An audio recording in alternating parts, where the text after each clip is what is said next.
Hello, my amazing friends. Today, we're not just telling a story.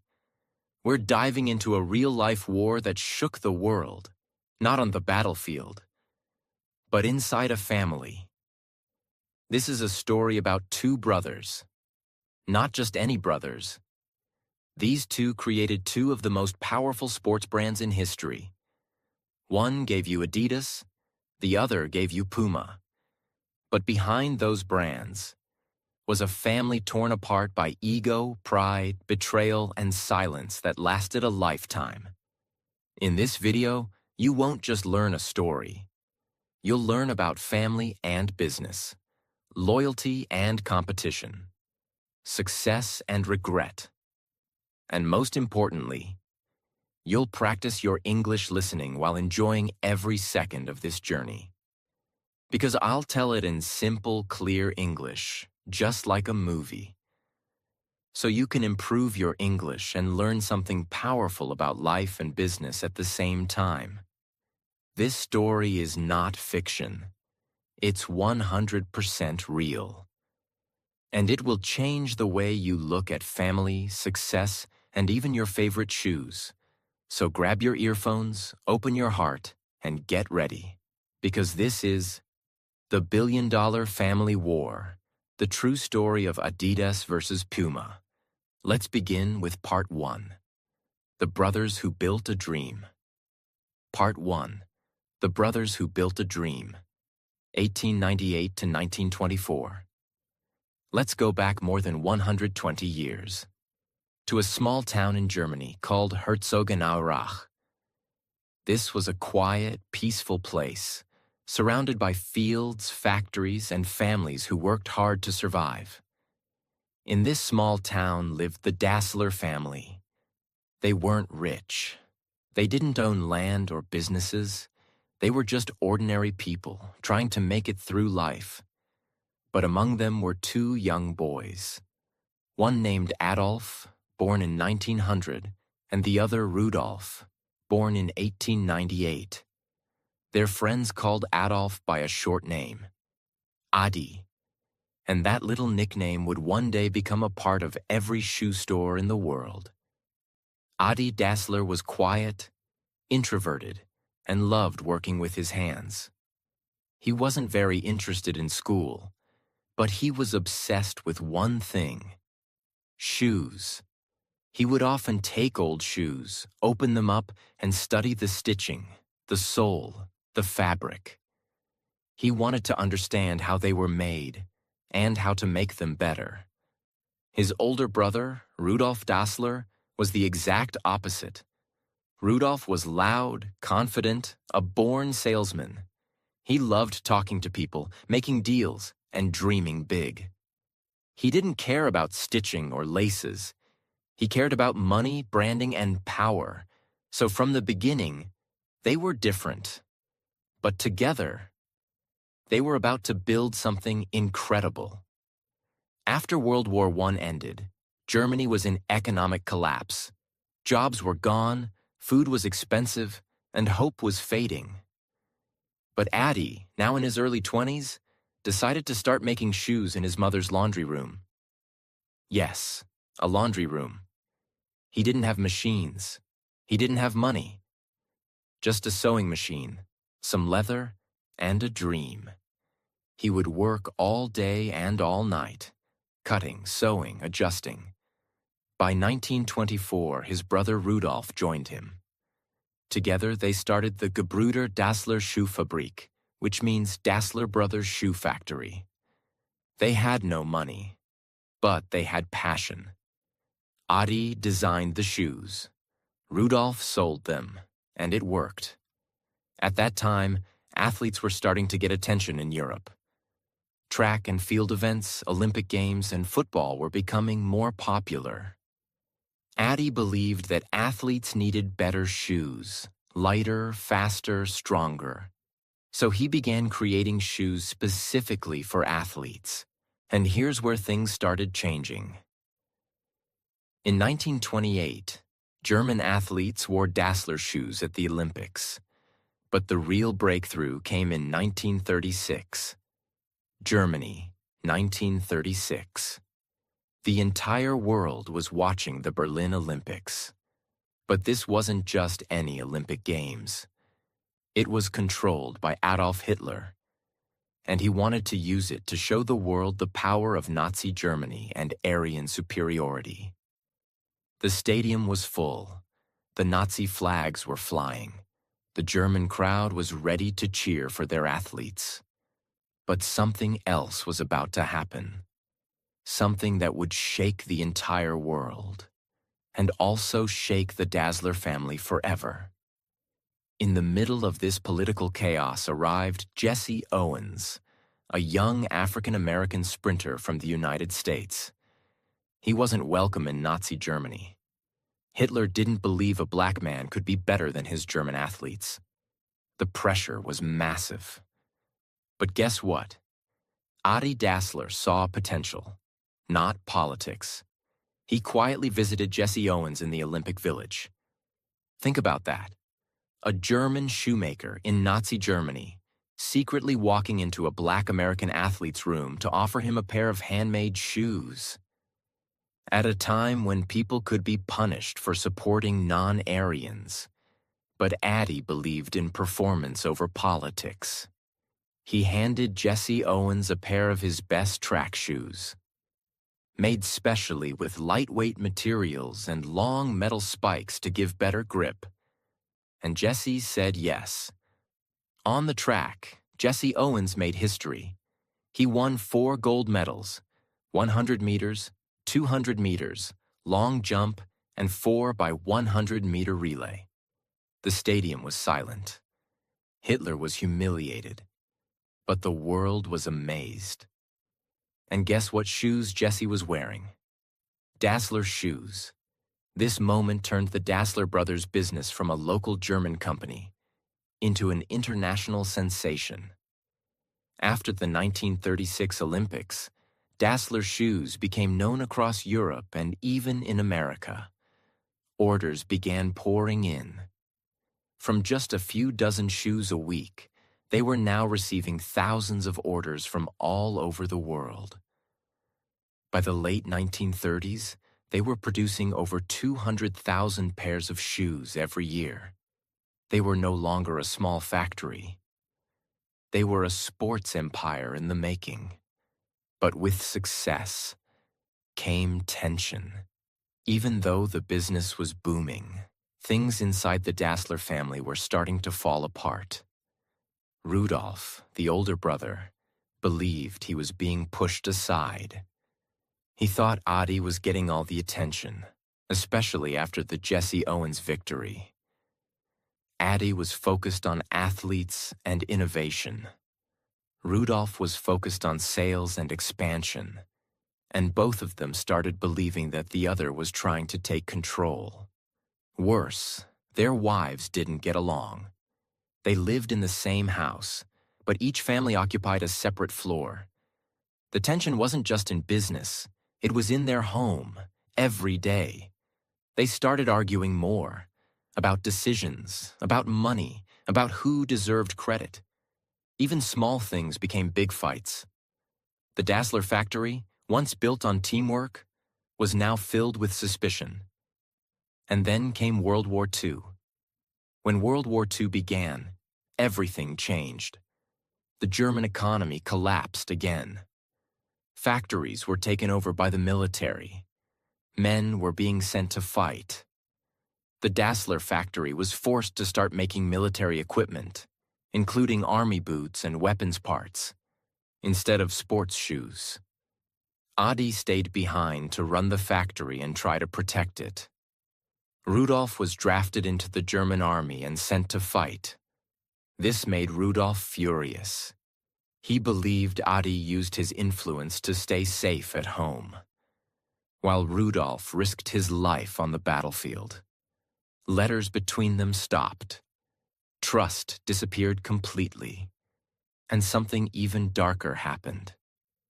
In 1945, when Nazi Germany began to collapse and the Allied forces entered German towns, they started arresting anyone suspected of being a Nazi supporter. Rudolph was captured and interrogated by American soldiers. But here's the shocking part. Rudolph believed that Adi had reported him to the Americans to get rid of him and take full control of the business. There is no full proof that Adi actually did it. But Rudolph was 100% sure, and he never forgave him.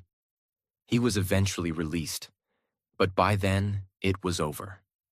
Their bond as brothers, completely destroyed. Their company, torn in two. After the war, the Dassler brothers could no longer work together. They divided the factory. Adi stayed on one side and took his half of the workers. Rudolph took the other half. The people of Herzogenaurach, their small town, were now split too. Families had to choose sides. Even the town's football teams began wearing different shoes. One side wore Adi's brand, the other wore Rudolph's. The brothers built two separate entrances to the same factory building. They stopped talking completely, not a word, for the rest of their lives. And then they created two new companies. Part 2. The Rise of Adidas and Puma. How a Family Fight Became a Billion-Dollar War, 1948 to 1960s. Two brothers, one town, one family torn apart.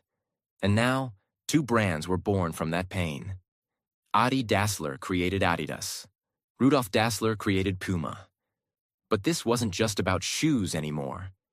This was now war. Silent, personal, and very, very public. Let's go deeper into the world of rivalry, revenge, and rising empires. In most towns, neighbors talk to each other. Kids play together. People visit each other's homes. But in Herzogenaurach, everything changed after the factory split. The entire town took sides. If your family worked at Adidas, you didn't talk to those who worked at Puma. If you wore Puma shoes, you didn't marry someone who wore Adidas. Even butchers, bakers, and barbers chose sides. Locals started calling it the town of bent necks, because before people talked to you, they would look down at your shoes to check which brand you were wearing. This rivalry wasn't just business. It was personal. Let's talk about how the two brothers grew their companies so differently. Adi Dassler's Adidas. Adi focused on innovation. He created shoes that were lightweight, comfortable, and built for performance. He listened to athletes. He adjusted the design again and again to help them win. He wasn't chasing money. He was chasing excellence. And it worked. He registered the famous 3 stripes as Adidas's signature look. He believed, the stripes aren't just decoration. They make the shoe stronger. That design would later become one of the most recognized symbols in the world. Rudolf Dassler's Puma. Rudolf was aggressive, bold, and marketing-focused.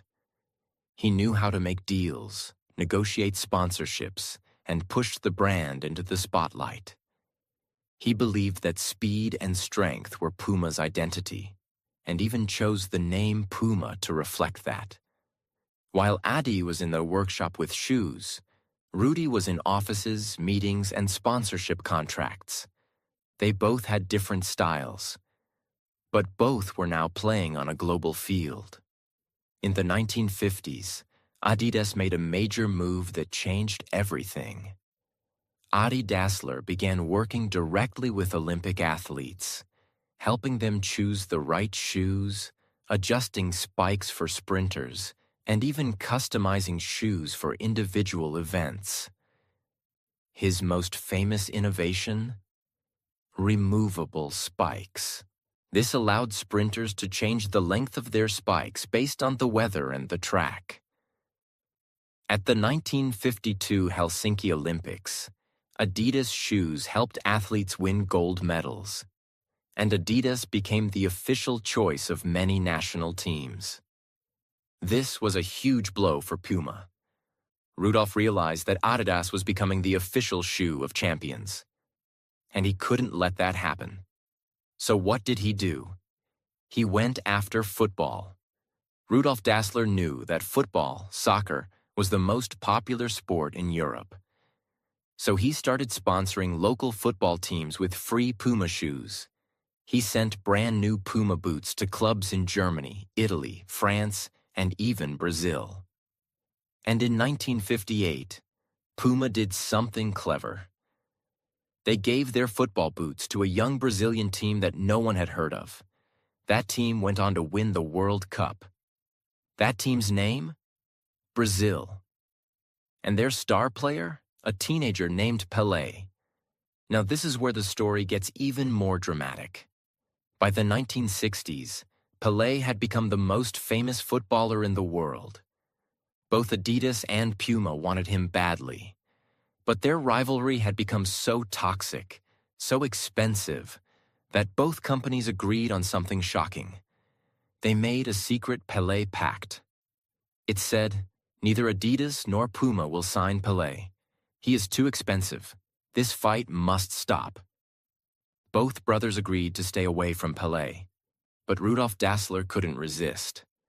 Just before the 1970 World Cup final, Puma made a move behind Adidas's back. They paid Pelé $120,000, around $1 million today, to wear Puma shoes. But here's the genius part. Before the game started, as the world was watching on TV, Pelé walked to the center of the field, bent down in front of the cameras, and tied his Puma laces slowly, clearly, and confidently. It was like a global advertisement in real time. And Adidas was furious. Puma had broken the pact and won the world's attention. After this move, Puma became a global force in football. Sales exploded, but Adidas wasn't falling behind. They continued dominating in track and field, tennis, and even basketball. By the late 1960s, Adidas was selling over $50 million worth of shoes every year, over $450 million in today's money. Puma was right behind, not as big, but growing fast, especially in South America and Europe. Their competition was so intense that both brands spied on each other's designs, copied each other's ideas, poached each other's athletes, and even sabotaged each other's events. This wasn't just business anymore. It was war disguised as branding. As the 1960s ended, both Adi and Rudolf were old men. They had built global empires. Their shoes were worn by Olympians, World Cup champions, NBA stars, and street kids everywhere. But they had one thing missing: peace. They never spoke again. Not a letter, not a handshake, not a word. They refused to attend each other's events. They avoided the same restaurants. They even refused to be buried together. Adi and Rudolf Dassler died as strangers, living just a few hundred meters apart. A family war that built two empires, but destroyed a brotherhood. The Dassler brothers were now gone. Adi Dassler died in 1978 at age 77. Rudolf Dassler died in 1974 at age 76. They were buried in the same cemetery, but on opposite sides, as far from each other as possible. Their war had ended, but their companies were just getting started. Because now, the fight wasn't about family anymore. It was about world domination. Adidas and Puma were no longer just sports brands. They were entering a new battlefield: music, fashion, youth, identity, power. Let's dive in. It's the early 1980s in New York City. Graffiti covers the subway. Boomboxes blast music on the streets. Young kids from the Bronx are creating something the world has never seen before: hip-hop, rap, DJing, breakdancing, street culture. And what were they wearing? Adidas Superstars. These were simple black and white sneakers, originally made for basketball players in the 1970s. But now, they were on the feet of dancers, rappers, rebels, and artists. And then, something magical happened. In 1986, a rap group from Queens named Run DMC released a song called My Adidas. It wasn't just a song. It was a love letter to the brand. No laces, no flashy colors, just pure street power. The lyrics weren't about money or luxury. They were about identity, about walking through tough streets with pride. And Adidas on your feet. And Adidas noticed. They signed Run DMC to a $1 million deal, the first endorsement between a sportswear brand and a music artist in history. That deal changed everything. Now Adidas wasn't just for athletes. It was for anyone who wanted to feel bold, different, and powerful. Sales exploded in America. Suddenly, Adidas was everywhere. On stage, on the streets, in music videos, in schools, in protests. Adidas had become a symbol of rebellion and pride. And Puma? They were watching from the sidelines. And they knew they had to fight back. Puma couldn't match Adidas in music deals at first. But they played a different game. They started sponsoring the underground. In the early 1990s, Puma sneakers became a secret symbol among breakdancers, graffiti artists, skaters, and rebels who didn't want to follow the mainstream. They focused on sleek designs, bold colors, and affordable pricing, targeting kids who wanted something different from Nike and Adidas. Puma became the underdog brand. Not as loud, not as global, but loyal, real, and respected. They slowly grew a cult following in the hip-hop and streetwear scenes, especially in Europe, South America, and Africa. While Puma worked the streets, Adidas continued to dominate the sports celebrity world. In the 1980s and 1990s, Adidas signed some of the biggest athletes of all time. Steffi Graf, the tennis legend. Zinedine Zidane, the French football king. And even Kobe Bryant in his early NBA days. Adidas shoes were now on. Olympic tracks, football fields, NBA courts, tennis arenas. And they were also appearing in schools, fashion shows, red carpets, and nightclubs. Adidas was now a global lifestyle brand, worn by athletes and artists, celebrities and students, rich and poor. And Puma? They were about to make their biggest move yet. In the late 1990s, Puma was struggling financially. Their sales were dropping. They were behind Adidas, Nike, Reebok, and others. But then, a new CEO named Jochen Seitz took charge. He was only 30 years old, the youngest CEO in Germany at the time, and he had a bold idea. Let's stop trying to copy Adidas or Nike. Let's become the fashion-forward, street-style, lifestyle brand that everyone else is afraid to be. Under his leadership, Puma shifted direction. They hired fashion designers, artists, and even models to redesign their shoes. They made deals with Fenty by Rihanna, Alexander McQueen, and Jay-Z later on. Suddenly, Puma wasn't just back. They were cool, chic, and different. Now, the branding difference between Adidas and Puma became very clear. Adidas Puma. Clean, sporty, classic look, bold, edgy, street style. Focused on performance, focused on fashion and culture. Famous three stripes, iconic jumping Puma logo. Global athlete sponsorships, underground celebrity deals. Both were winning in different ways. But the old family war was now a global brand rivalry. Business numbers. Who was winning? By the end of the 1990s, Adidas was earning over $5 billion per year. Puma had crossed $1 billion per year, making a big comeback. Both brands had gone public. Adidas in 1995, Puma earlier, trading on international stock markets. But here's what was interesting. Adidas had become a giant. Puma had become a survivor. And both were still headquartered in the same small town in Germany, Herzogenaurach. Still separated, still bitter, still competing, even after the brothers had died. By the end of the 1990s, a new culture had formed. Streetwear. It wasn't just fashion. It was a movement, a mix of sports, music, skateboarding, politics, identity. And Adidas and Puma were at the heart of it. In cities like New York, Paris, London, and Tokyo, people were choosing sides.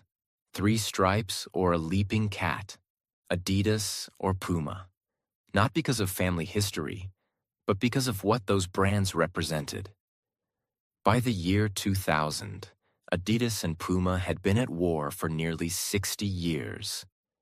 But the new millennium brought new rules, new players, and new weapons. This was no longer a simple competition between 2 German companies.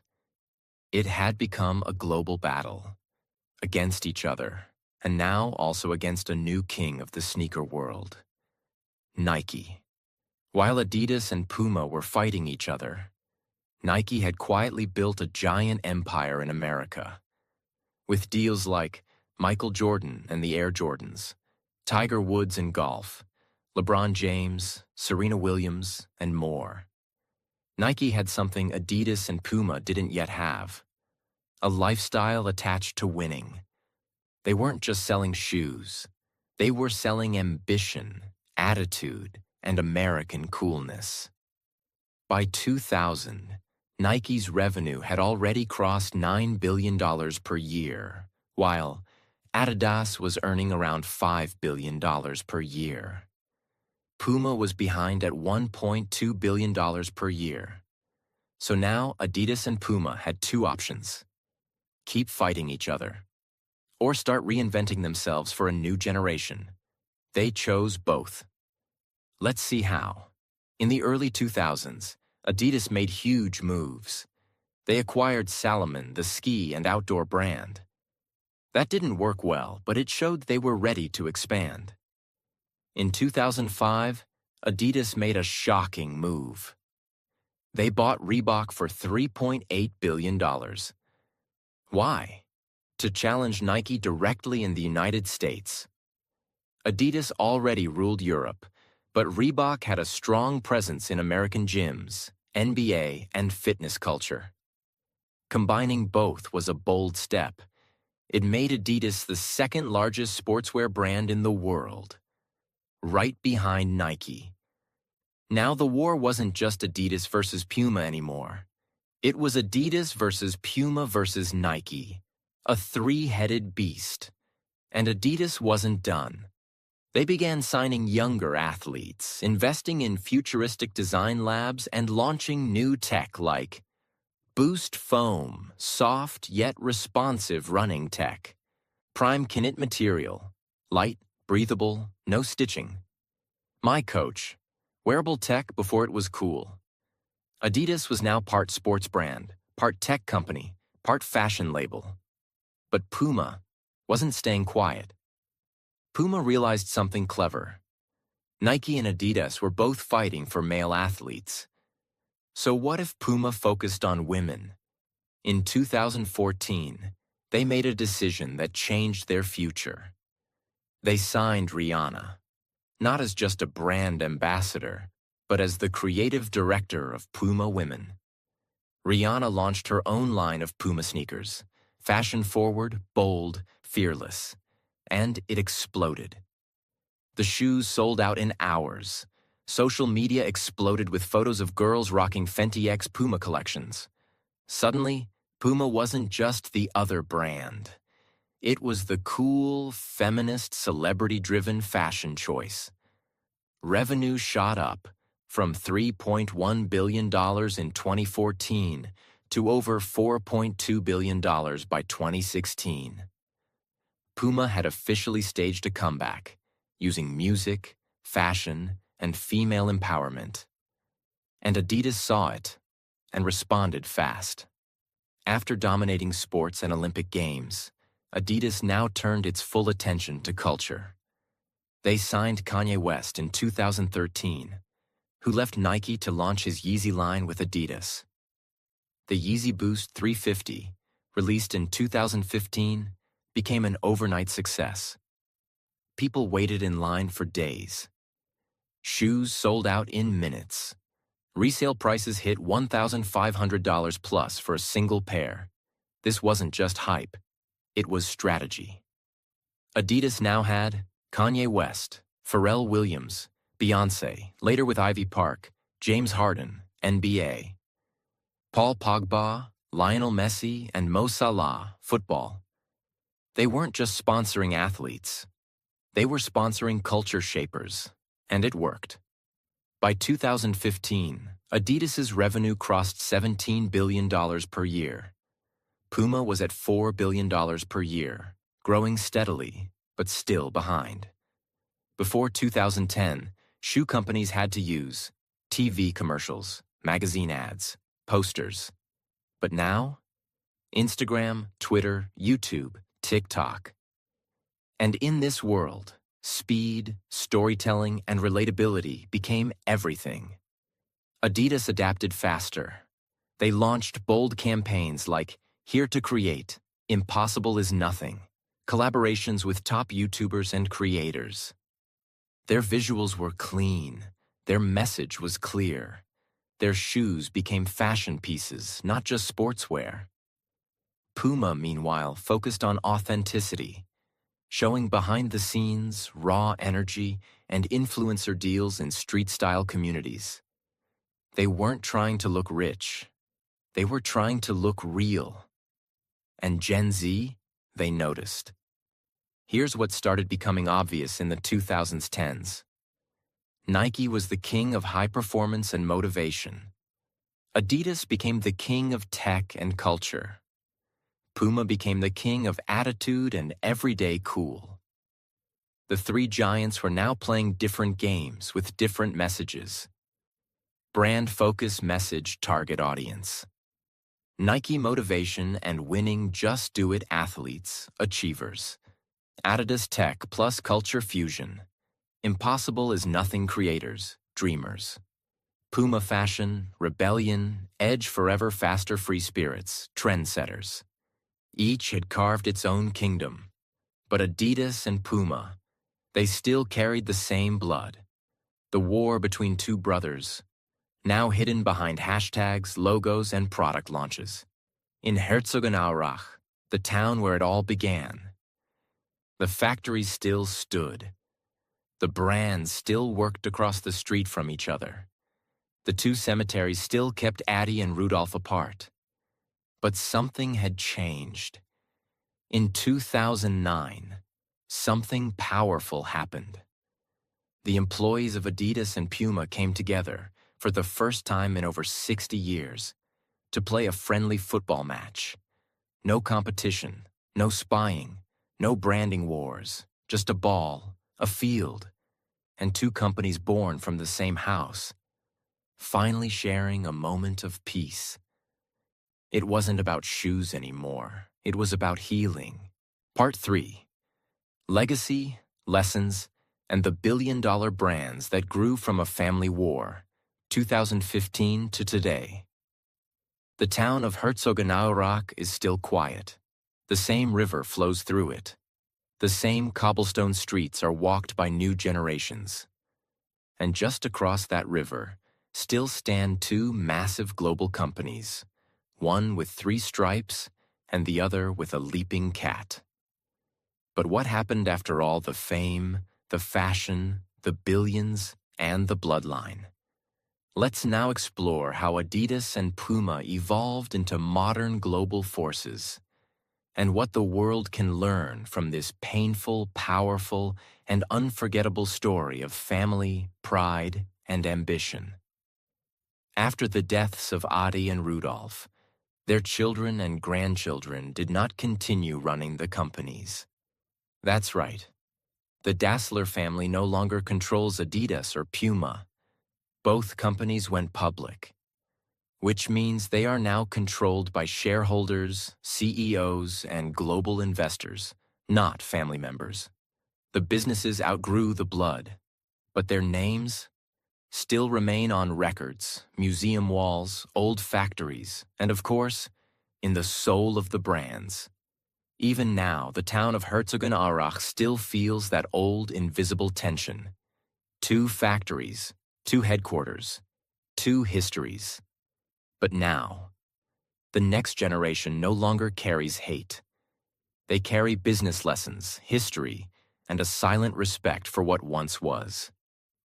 Let's talk about what Adidas became in the last decade.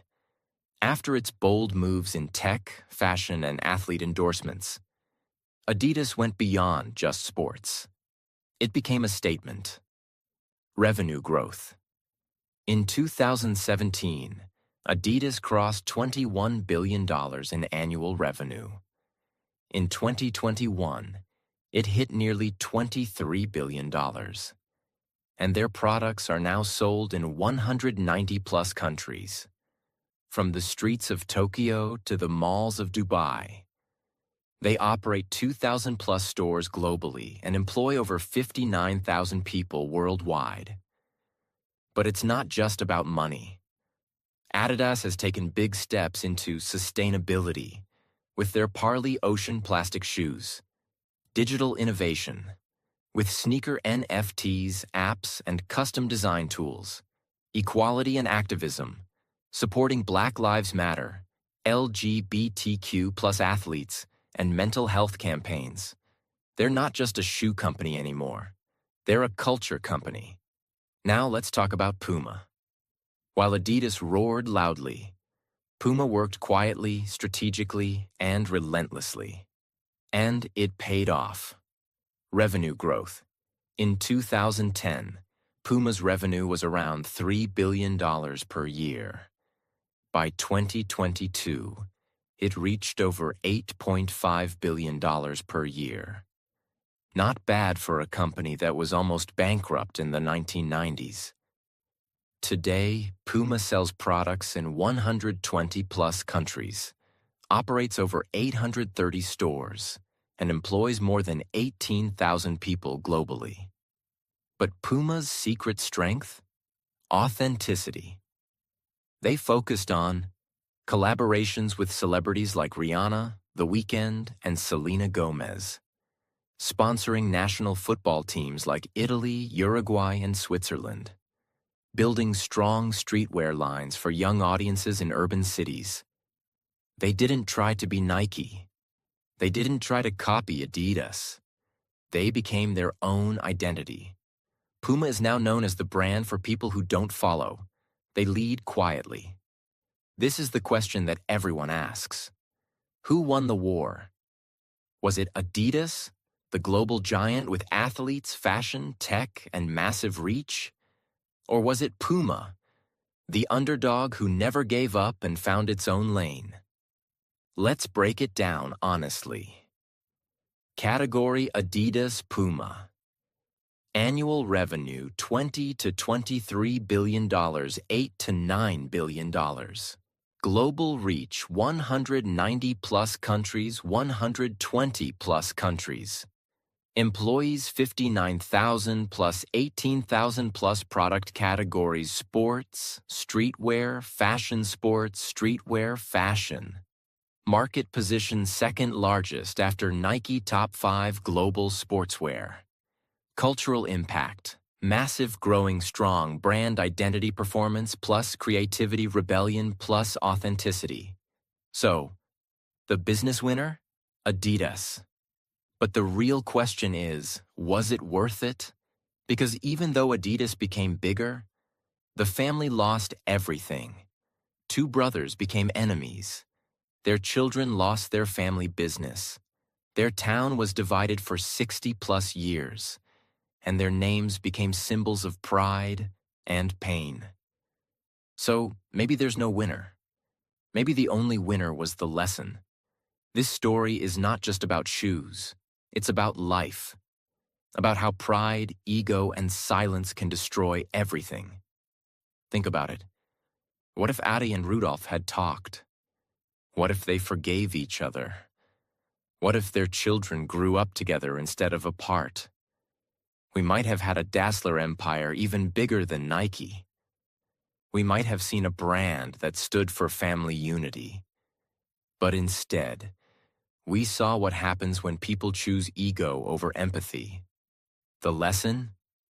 Sometimes the biggest wars don't happen between countries. They happen inside families. And if we're not careful, we build empires, but lose ourselves in the process.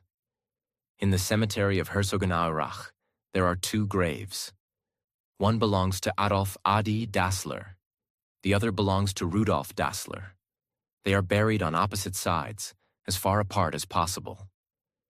They died without speaking again, without apologizing, without healing. But between those two graves stand $2 billion brands, born from one house, one bloodline, and one painful silence. It's tragic, but also beautiful. Because from that silence came something that reached the world. Go anywhere in the world, and you will see people wearing Adidas and Puma, in airports, in classrooms, on football fields, in music videos, on city streets, in the poorest villages and the richest neighborhoods. They're not just shoes anymore. They are symbols of work ethic, symbols of ambition, symbols of what happens when people dare to build something big, even while broken. You may not remember their names, but their story is on your feet. My friends, this was not just a business story. This was a story about brothers, about dreams, about pain, and about power. A story that teaches us, if you want to build something big, build it with your heart, not your hate. Adidas and Puma were born from rivalry, but may your dreams be born from passion, from purpose, and from peace. You just listened to a real story in clear, easy-to-understand English. You learned vocabulary, pronunciation, and storytelling style without any grammar books. And you'll remember it. Because when learning is emotional, it stays forever. So keep watching powerful stories like this. Because it's not just good for your heart, it's also great for your English learning journey. If this story touched you, if it inspired you, if it helped you learn, then please, like this video, subscribe to the channel, and share this story with someone who loves shoes, family, or history, because this is not just the story of Adidas and Puma. This is the story of what happens when we build with love, or lose everything to pride. Thank you for watching.